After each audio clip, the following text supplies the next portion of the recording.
once more we take you with us on a journey of exploration, wheels across the Andes, from the Pacific coast of Ecuador, across the high backbone of South America, to the sky-high waters of Lake Titicaca in Bolivia, and the survivors of an ancient civilization in historic Peru. Much of our journey is through the most mountainous country in the world. Much of it is good road, superbly engineered and safe. Much is not good. After rainstorms, it is almost impassable. Sometimes, indeed, a riverbed is better than the road.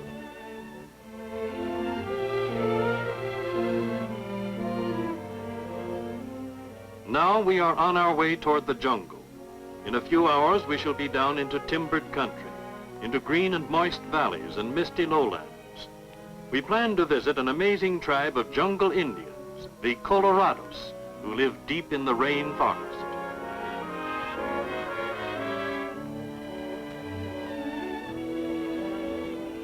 We have left all roads behind us. Against all advice, my son David boasts that if I will let him take his time, he will drive into the Colorado country. Well, here he is, taking his time and not a bit discouraged. He may have slowed down a bit, but he's still moving. Here is our first Colorado Indian, obviously on his way to the little town we have just left. The world over, the American cigarette is a symbol of goodwill and friendship, an easy introduction. Now let me explain this fellow's appearance. That's not a hat or a helmet on his head, it's his own hair, plastered down with a sticky red coloring matter called achiote. Colorado means red, and achiote is what makes the Colorados red. His hands are not dirty, they're dyed blue. He's not particularly dressed up. This is the everyday costume of a Colorado. You can see that his teeth also are dyed black. I try to make him show us his dental decorations a little more clearly, but he seems to be both high-strung and ticklish. Here are a father and son whose nerves are under better control. Epulite and Ramon are their names. Epulite, who speaks a few words of Spanish, will be a valuable friend and advisor during our stay with the Colorados. He is greatly impressed by the Dodge Power Wagon, but he says it's useless to try to push on with the cars. We have a broad river to cross and must go on foot. He promises to meet us with horses on the other side of the river.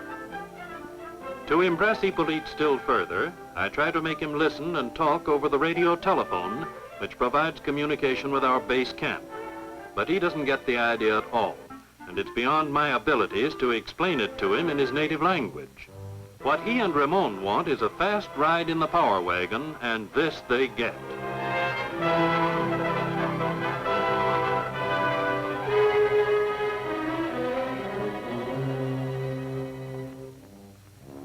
So we proceed on foot through the jungle of our childhood dreams, gorgeously colorful, steamy and mysterious, smelling like a hothouse, alive with a million sounds of birds and insects.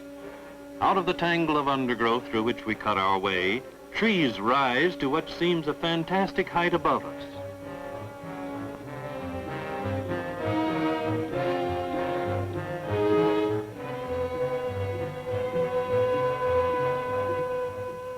We come to the river which Epulite said we would have to cross. He told us there would be a bridge.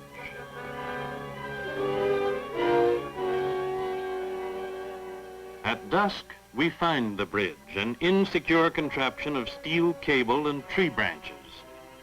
The broad river rushing over its rocky bed, the threatening jungle on either side, the sky heavy with the darkening clouds of an approaching storm. This is one of the most memorable scenes in all my experience.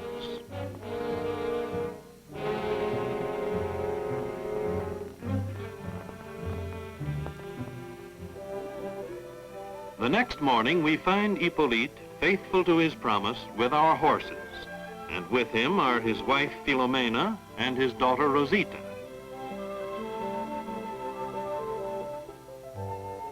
This is the way in which long years ago, travelers and explorers, missionaries and traders made journeys sometimes of many weeks through the hot and unhealthy jungle. Personally, I'm more at home at the wheel of a car, and I'm glad that I waited to be born until the age of the automobile.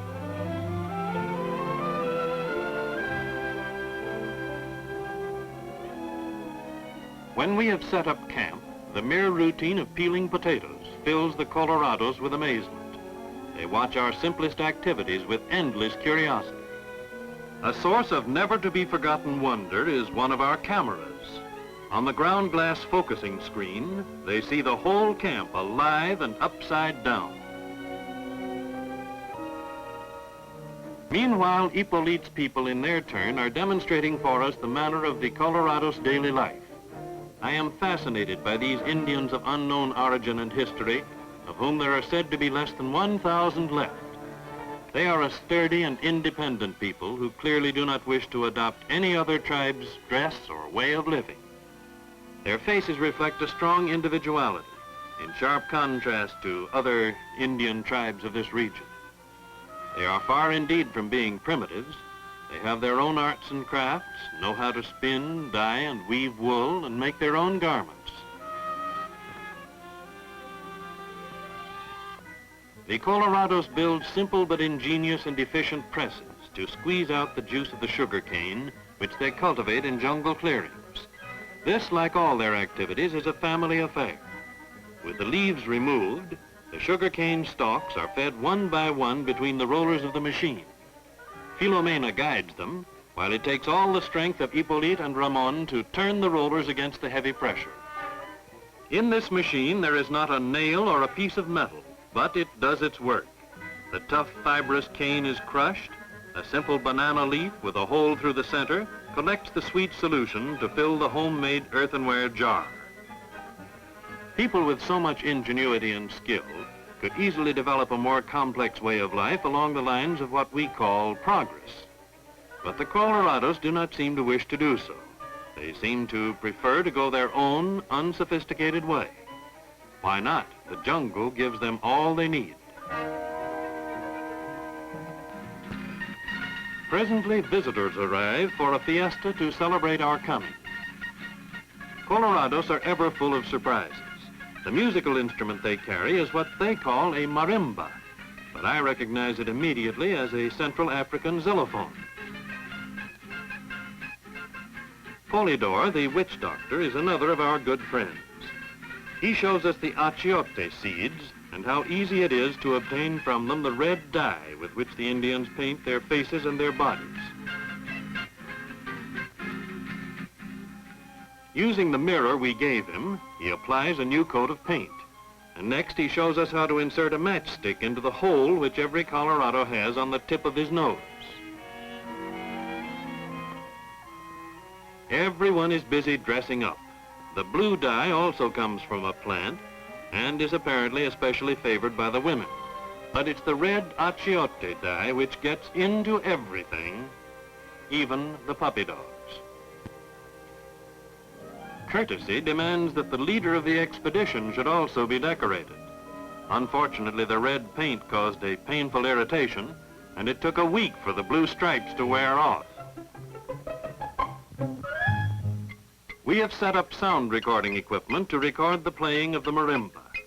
I am intrigued by this instrument, born in the depths of the Congo in Africa, which was carried centuries ago to the west coast of Ecuador, and which has now penetrated unchanged so far into this alien jungle.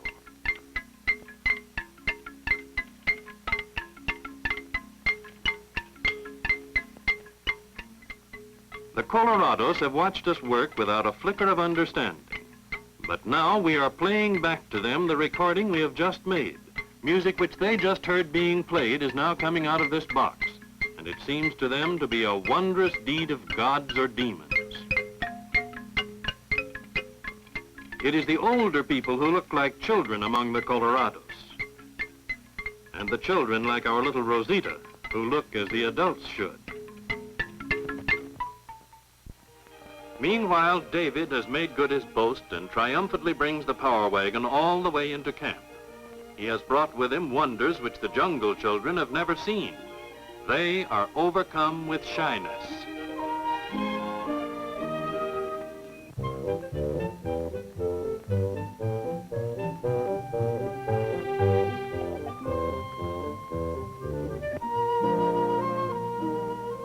Some of the youngsters happily experiment with the sweets and toys.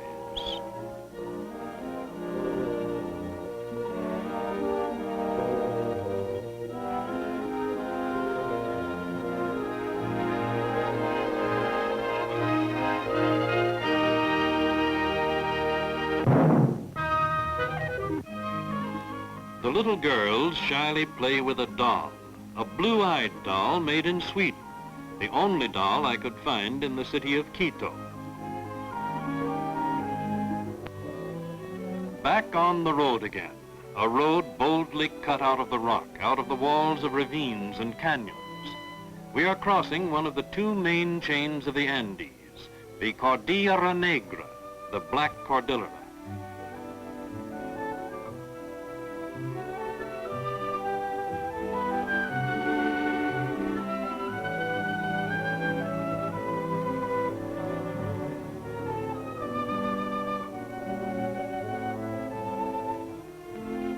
We have climbed at last above the highest rail point to bleak summits with pockets of snow.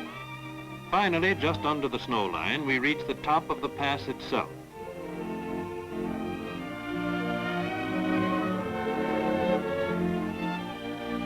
A breathtaking panorama of snow-capped mountains is now before us, the Cordillera Blanca, or White Cordillera.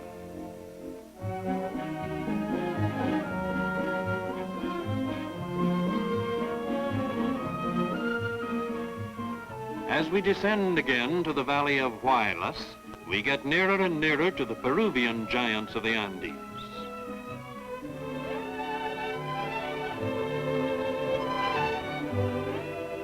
Most spectacular of all, Huascarán, 22,000 feet high.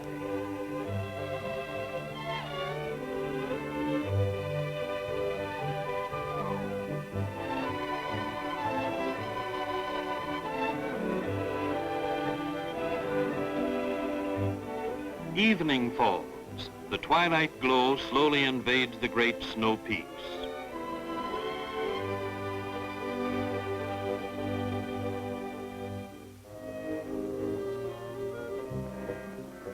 A few days later, we start out to climb a mountain, one of the many minor peaks around us.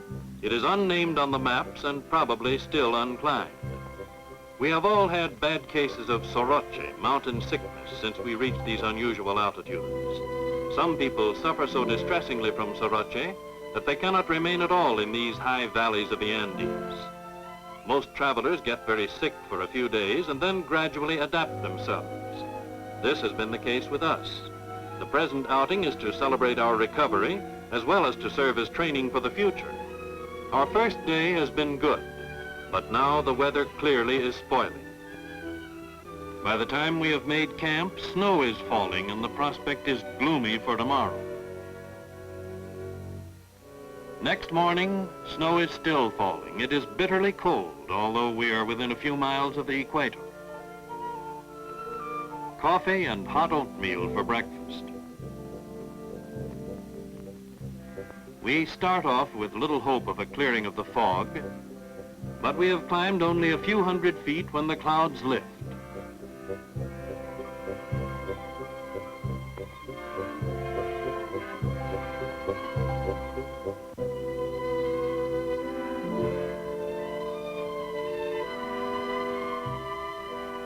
The edge of the glacier, clear ice, deep blue, treacherous under a fresh layer of snow, broken with many glittering crevasses and caves, and pools of milky blue water. The crossing of the glacier requires the utmost caution.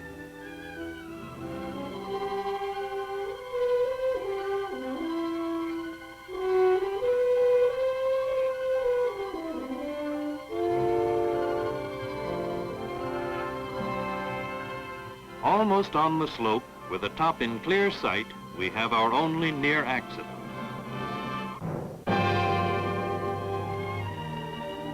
Half an hour later, the last steps are cut.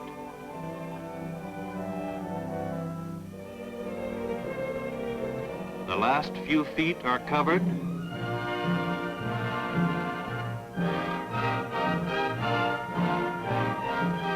And the top is reached.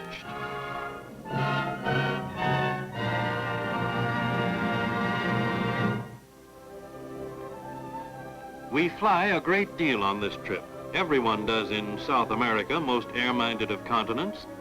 Sometimes for hours we zoom low over the immense, unbroken, haunting, frightening green hell of the Amazon jungle. And again, with oxygen, we soar at 18, 20, or 24,000 feet over the Andes. Always when we fly over near the great icy peaks, I look for one thing. Just under the snow line, the clearly marked pathways, mysterious and fascinating to me. Who made these paths? No Indians of today live that high, no wild animals. These worn pathways at the edge of the snow are a riddle which I long to solve.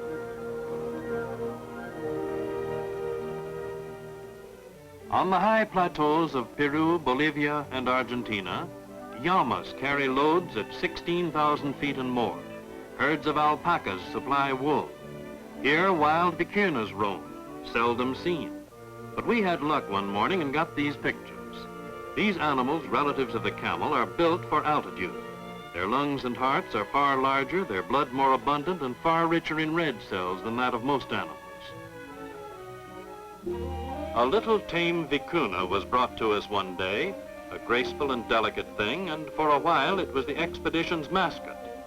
That it was especially constructed to live at high altitudes proved not to handicap it in the least when later we brought it to sea level. It is today living happily with some of our good friends in Lima.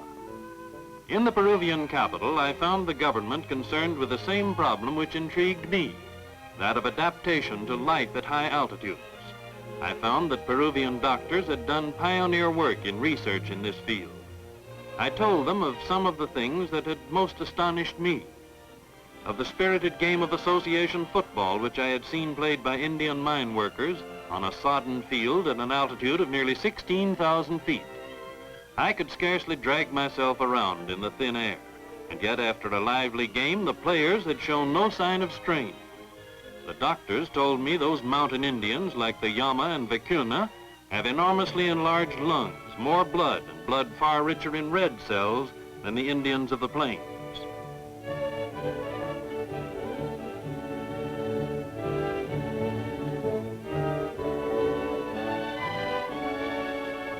We have traveled the boundary of Peru to Lake Titicaca. It is not only the largest lake in South America, but it is by far the highest navigable lake in the world, with an altitude of 12,644 feet. Imagine a lake 140 miles long and 69 miles wide on top of Pikes Peak. To live comfortably around this beautiful lake, you must take care to be born and raised here, for only in this way can you grow the necessary Superman lungs and blood supply. The city of La Paz, the highest city in the world. Denver boasts of being a mile high. La Paz is almost 3 miles above sea level. In La Paz, they have enough energy to have bullfights, but they are comedy bullfights. I suppose the bulls also have to be raised here to feel equal to this clowning.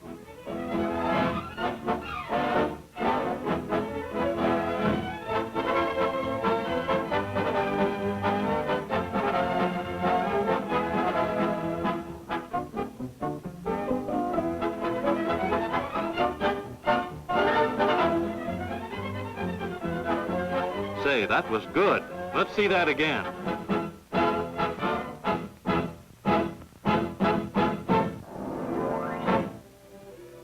Believe it or not, to get to the La Paz airport, you climb 1,000 feet above the city.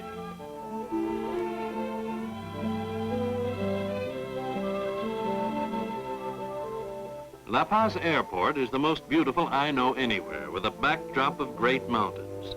It is the highest commercial airport in the world, with an elevation of 14,500 feet. To land and to take off loaded planes in this thin air is not easy, but Panagra's pilots have been doing it daily for many years.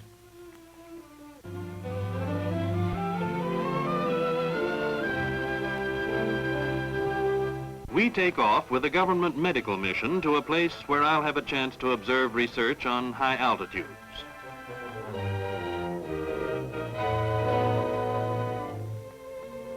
Hundreds of Indians from the mountains and from plains have had certain characteristics systematically measured and recorded.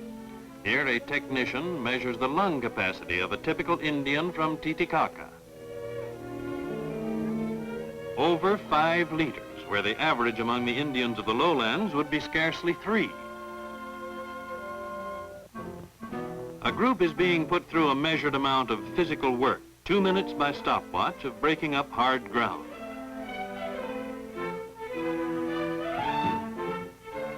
Immediately after measured exertion, measurements are made of blood pressure and of pulse, for comparison with blood pressure and pulse under conditions of rest.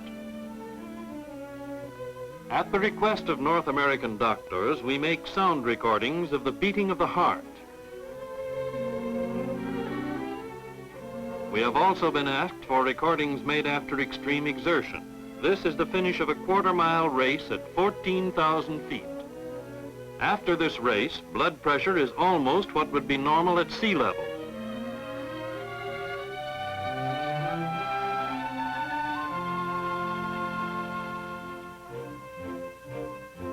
A few days later, we have reached a point on the Pan American Highway which I have been impatiently awaiting. Here a road branches off into the mountains. I have convinced myself by many hours of study of maps of Asia and of North and South America that the end of this road is the highest point in the world which can be reached by road. We have borrowed oxygen masks and made up our minds to establish with the Power Wagon a world record, the altitude record for automobiles. At the end of the road, we pause for final adjustment of the carburetor. Our altimeter, checked by radio, confirms the figure given on the maps. The end of the road is at 17,000 feet. Now we leave the road to climb further. We have set our hearts on reaching an altitude of 18,000 feet. The loose, slippery slope is far from a good surface. We have no special gasoline for this grueling test. The patches of snow throw us off every few yards. Given a road, we could sail right up.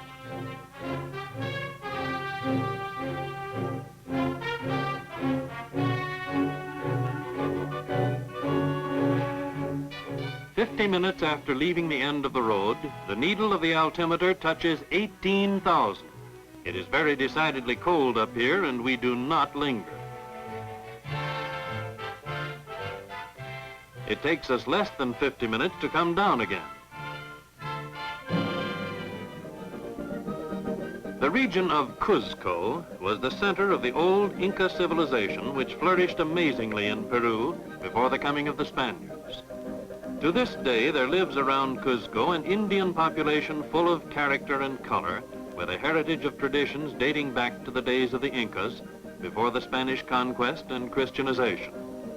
Pagan and Christian traditions are inextricably mixed. The Indians are deeply religious. Their religion is associated with all their activities. We are attending the yearly fiesta, Saints' Day, here on the hacienda of an old country estate. Gaiety and dancing will continue for several days, but the fiesta begins with prayers to the Virgin and to the saints. Absorbed in prayer, rarely conscious of the camera, the Indians present a wonderful variety of types, of costumes, and of emotions. It would be difficult not to be moved by the stillness and the intensity of this scene of devotion.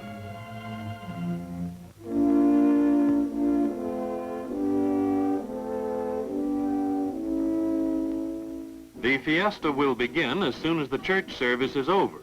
With a small hand camera, we begin to look for candid shots. A gossiping girl with thick black braids. Vividly decorated ponchos and hats, characteristic of this region. The cattle buyer for the farm. And his wife, both of them in their Sunday best. And a farmer's wife with a good-humored, weather-beaten face. Music, costumes, and dances, all are old and traditional.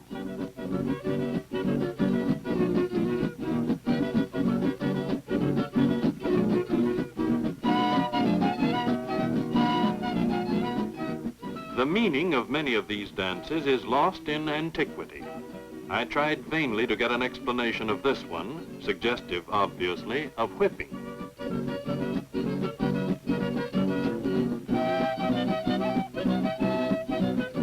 The different masks are readily identified by the spectators.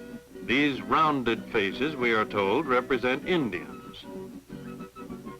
This group, with its narrow faces, dapper blonde mustaches, pointed noses, and little beards, represent the Spaniards, the conquerors.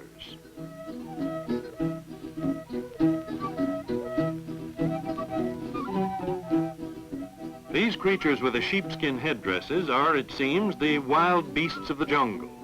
We've also been told that the woolen mask on the face and the black cross identify the inquisitors, so you can take your choice.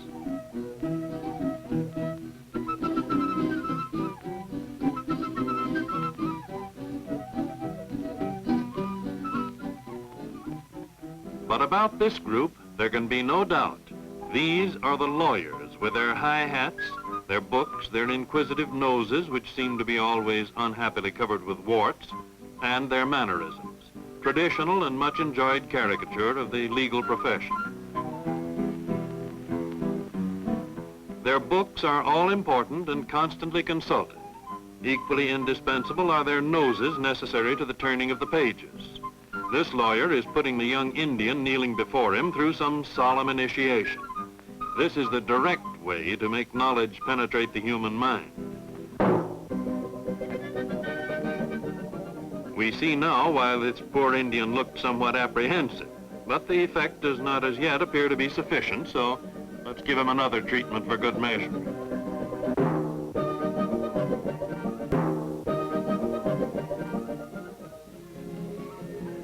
For our last chapter, we will cross the Peruvian border into Bolivia to see a strange religious pageant, a diablada, the dance of the devils. The colorful costumes, the intricate symbolism of this age-old ceremonial dance are extremely interesting to the traveler who's fortunate enough to be a spectator, but it's difficult for even the trained archaeologist to follow the thread of the story. Preceded by a mysterious infant, an archangel and the chief of the devils gambol in, obviously on the best of terms, followed by sin and temptation and a wonderful retinue of lesser devils. These masks are among the most beautiful and imaginative in the world.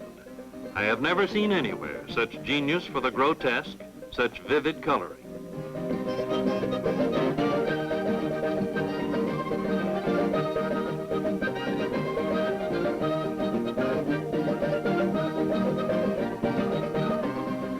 This spectacular pageantry provides a dramatic conclusion to our adventurous journey on wheels across the Andes.